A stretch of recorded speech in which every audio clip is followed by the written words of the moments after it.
Islam Indonesia itu memang distintif, sangat distintif, savi Islam di tempat-tempat lain ya, dan Islam Indonesia itulah yang punya masa depan dibandingkan dengan Islam di tempat-tempat lain.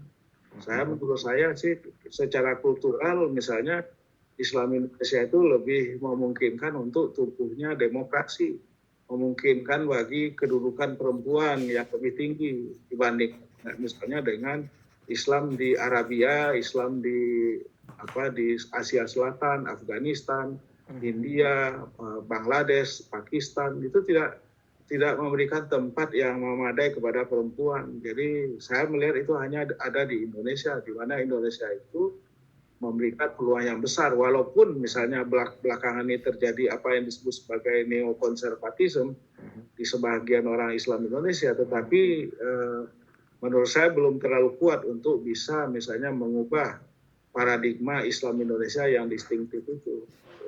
Itu berkat komparatif history seperti itu ya.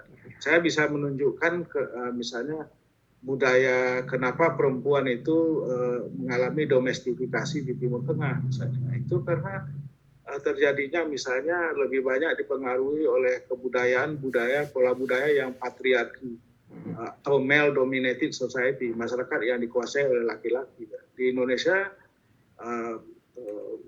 ya ada juga sih suku-suku yang di mana peran laki-laki itu sangat dominan, tapi kita lihat antara laki-laki dan perempuan itu biasanya saling membantu, saling mengakomodir ya. Di Jawa, misalnya laki-laki itu biasa mengasuh anak, ya kan, mencuci pakaian dalam istrinya itu biasa di Jawa. Tapi walaupun itu tidak biasa di Sumatera Barat, di Minangkabau itu dianggap sesuatu hal yang memalukan kalau si ayah ikut menggendong-gendong anaknya pakai bayinya pakai kain panjang misalnya, atau pergi berbelanja ke pasar, itu dianggap sesuatu hal yang tidak pada tempatnya. Nggak boleh.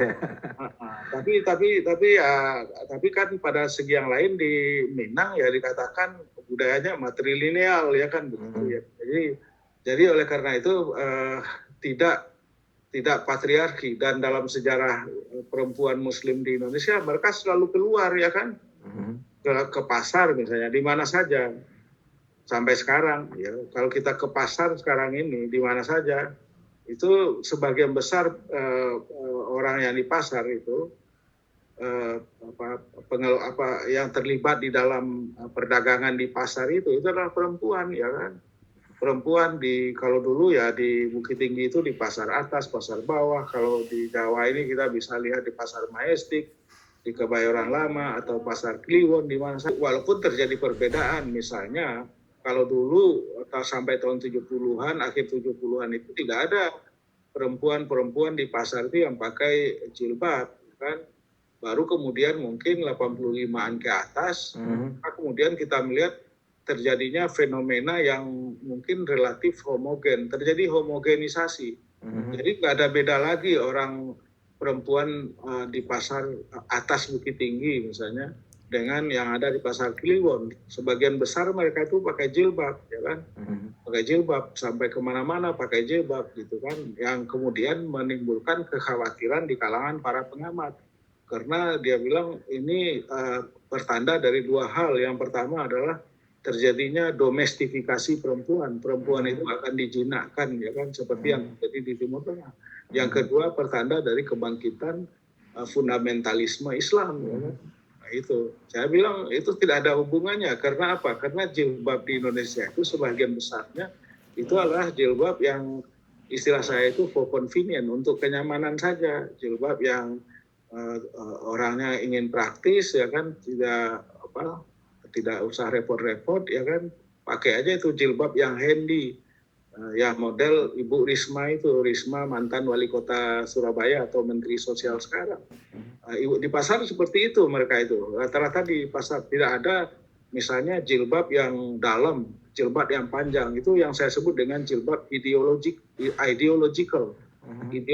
ya. Yang panjang itu mungkin dari anak perempuan HTI atau sebahagian perempuan PKS pakai yang begitu. Nah, yang ketiga adalah jilbab yang fashionable. Yang fashionable itu ya di kalangan selebritas. Nah, jadi kalangan selebritas yang mengalami fenomena hijrah, ada yang fenomena hijrah dan sebagainya, mereka memakai itu jilbab yang mahal sekali, mungkin ada yang 5 juta ya kan. Kalau jilbab yang handy itu paling 25.000, 50.000 udah bagus. Tapi kalau yang fashionable itu jutaan gitu. Jadi itulah yang kita lihat terjadi. Jadi oleh karena itu kalau kita lihat sejak tahun 80-an, terus kemudian reformasi, kemudian pemilu ya kan, pemilu kita lihat dari pemilu partai Islam tidak pernah menang.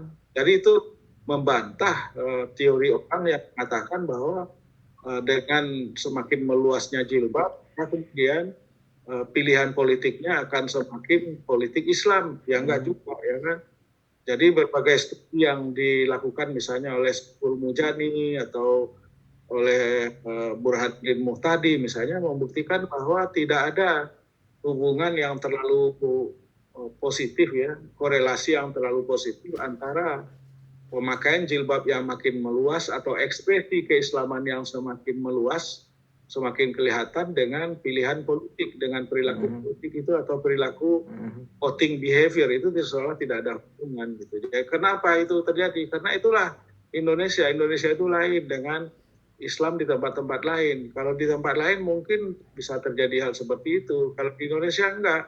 Kenapa? Karena Islam Indonesia itu adalah Islam yang saya menyebutnya Islam yang rileks. Islam yang tidak mau repot-repot ya. Pokoknya rileks lah.